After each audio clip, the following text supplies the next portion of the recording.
To be perfectly honest, it was probably really the brainchild of Ernie Hunter, who was really a born marketer, I guess, and the concept of being able to sell the province and sell the good wines here was born with Ernie's idea, really. Ernie had a huge role in the start-up of the Marlborough Wine Festival as it was then.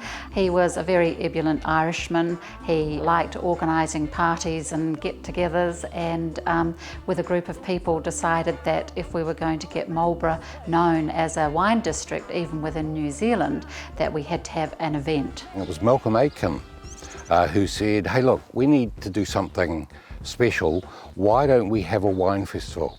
Now, some people like Ernie Hunter had been talking about wine festivals, and it just came together. We went to the buses, and the buses went to the wineries, and the wineries at the time, there was only 5 of them. There was Montana, of course, and then there was Hunter's with Ernie Hunter, Te Wharewa with Alan Hogan, and there was Corbin's with Steve Carter, and there was our wonderful Daniel LeBrun with his big cave out there. They put buses on and we trucked people around the wineries, and they had entertainment there. I remember our very first one, I think at Montana, they had a Bavarian sort of kind of theme with a guy who played the, I think he played something like a piano accordion or something, and having people singing Bavarian beer songs at a wine festival. So that went well into the night. It was an amazing party. So we thought after that we'd better get some more sense into the organisation. So rather than each of the companies doing their own, we suggested that we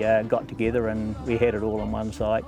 My friend Jane Taylor did the landscape design and did all the designs of the tents and where everything should be. Malcolm and I wanted all these big food writers and wine writers from all over the world to appear, but how do you get them here with no money? And here came Air New Zealand. They just were incredible. The big thing, I think, for the festival was the involvement of the Marlborough community and how everybody came together and to help make it all happen. One of the tutors at the Culinary Institute said to me, I've never had this before, this is an amazing New Zealand story. And I think that's what the festival's helped us to do, to understand the depth of talent of our food, not us as people, but the foods we produce. And I think we have a wonderful future based on that. To have something like the festival, which drew thousands of people down to the region and showed them what we could do.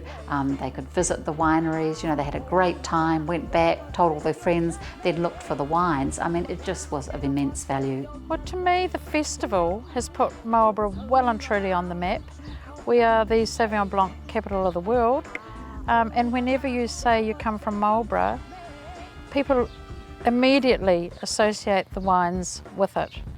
And I mean, it's just been fantastic. And all those smiling faces, I think, and knowing they had a great time here, and knowing that would rub off on Marlborough, that they'd remember the Marlborough name. If that's all they had to remember, they didn't have to remember which wine or what year the Sauvignon Blanc was, or really what it tasted like. Just the name Marlborough was enough to know that we were doing a great job getting that across. And that was really well ahead of its time. There's a really, those were wonderful. You just get those funny feelings saying, God, this is great, this is fantastic, this is what it's all about. It's always a sunny day. We've never had a rainy day yet, touch wood. And the music's great, the crowd is fantastic. I don't know, it's just Marlborough. Fantastic, yeah.